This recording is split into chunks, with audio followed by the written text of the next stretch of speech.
que el Tren de Aragua ha perdido posiciones en el Perú, gratamente. No, el crimen siempre va a buscar infiltrarse en la política, lo va a hacer independientemente del partido, del grupo. Cuando el crimen ingresa a la política y tiene influencia en esto, ya pasamos a hablar de mafia. Estoy ahora con Julio Corcuera, quien es experto en seguridad. Buenas noches, Trilce. El reflejo, digamos, el crimen tiene una actividad dinámica. Cuando el crimen ingresa a la política y tiene influencia en esto, ya pasamos a hablar en términos técnicos de mafia. Citando concretamente, por ejemplo, a Jean-François Guairaud, que no solamente tiene un acceso a la representación, sino tiene de alguna manera la oportunidad de mover el diseño institucional o las instituciones a favor de ciertos tipos de economías ilícitas. El dinero ilegal finalmente podrían financiar hasta más de 400 campañas. El aumento del crimen, su influencia en la política, no es un fenómeno única y exclusivamente peruano.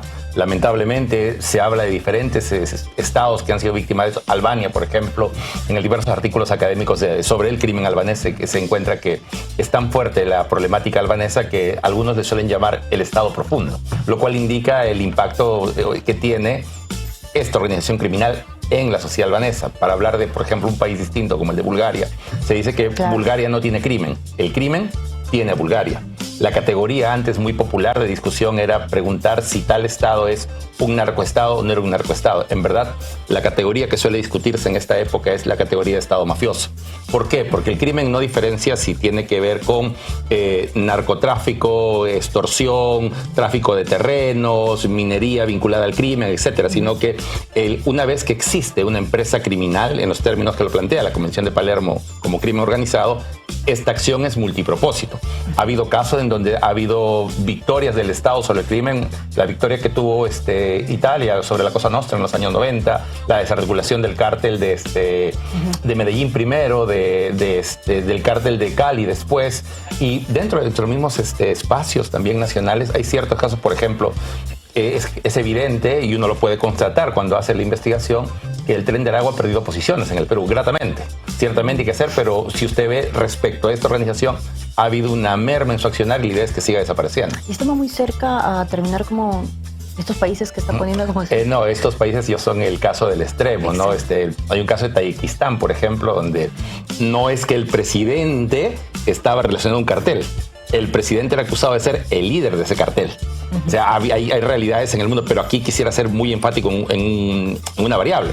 No es ningún consuelo, tenemos un problema. No es ningún consuelo el que haya países que tienen problemas estructuralmente mayores. Simplemente lo trato de poner en contexto para saber que en la misma línea que planteaba el profesor Jay Albanés, así como el tema del crimen urbano y las pandillas fueron un reto para el siglo XX, el crimen transnacional organizado es el reto del crimen para el siglo XXI. Pero, por ejemplo, Julio, en temas de reformas de seguridad, ¿cuál podría ser, digamos, alguna reforma que sea iniciativa justamente del Congreso para frenar esas economías ilegales? Sí, hay una serie de elementos. El crimen tiene una acción elusiva, es decir, busca esconderse. Se fortalece en el anonimato. Una de las razones por las cuales se ha multiplicado la extorsión o porque la vida de la actividad criminal, la carrera criminal se ha extendido, es porque puede hacerse a través de la tecnología. Así como nosotros nos beneficiamos de la tecnología en nuestro trabajo, en nuestros estudios, el crimen también lo hace. Voy a poner un ejemplo concreto. Los extorsionadores tienen un celular y, por ejemplo, 15 chips. Es tan específico esto que ellos tienen una jerga para eso, le llaman levantar línea. En este momento llaman del chip número 1, luego llaman del chip número 2, ya ni siquiera llaman, mandan mensaje de WhatsApp. Cualquier persona que ha sido víctima de este delito deleznable sabe que la amenaza llega por un mensaje de WhatsApp y luego te pide que tú el cupo extorsivo se lo mandes a un yape, a un número que tiene un yape. Claramente, si nosotros, si Eri, Trilce, ustedes, si vamos juntos a cualquier mercado informal acá en el Perú, si vamos a Polvos Azules, vamos a Polvos Rosados, vamos a San Jacinto, es facilísimo comprar chips. Entonces, ¿qué ocurre? Eso requiere una regulación y esa regulación es necesariamente legislativa. Hay otra variable directamente relacionada. Las billeteras electrónicas deben regularse, porque esto de pronto no acaba con el criminal, pero hace más difícil su actividad criminal. Por tanto, eso limita. Hay otro elemento. Cuando alguien manda un mensaje y dice, yo sé que te llamas Juan y vives en tal en cual, existe todo un mercado en el Internet que se conoce como el doxeo. Es decir, se vende por 20 o 30 soles el dato y la información personal. Todo ese tipo de cosas requieren una regulación y una mirada de siglo XXI a una estructura penal que está pensada en clave del siglo XX. Ahora, conversábamos justamente minutos antes de la entrevista acerca de la minería, ¿no? De la minería ilegal. Por ejemplo, lo que pasa dentro del país, en provincias. ¿Qué convierte la minería en un hecho delictivo finalmente y que es como una amenaza y que llega a ser parte de la economía ilegal al final del caso, ¿no? Sí, esa es una buena apreciación. Mi colega Paulo Vilca estaba publicando un artículo con un colega muy interesante que él hace una categorización de 3 elementos con los cuales yo me siento identificado. Tenemos la minería formal que todos conocemos. Hay un importante número de actores mineros, digamos, que son informales. La persona que tiene algún documento fuera de la ley y demás. Pero el otro elemento es actores mineros que están vinculados al crimen. ¿Qué quiero decir?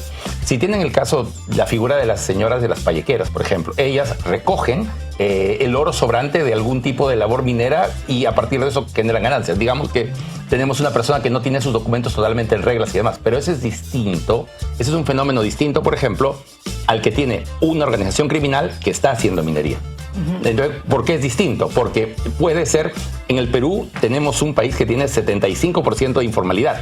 No podemos, sería ilógico pensar que en un país donde el 75% del mercado es informal, tiene el 100% de la minería formal. El crimen siempre va a buscar infiltrarse en la política, lo va a hacer independientemente del partido, del grupo político, de la iniciativa que se plantee.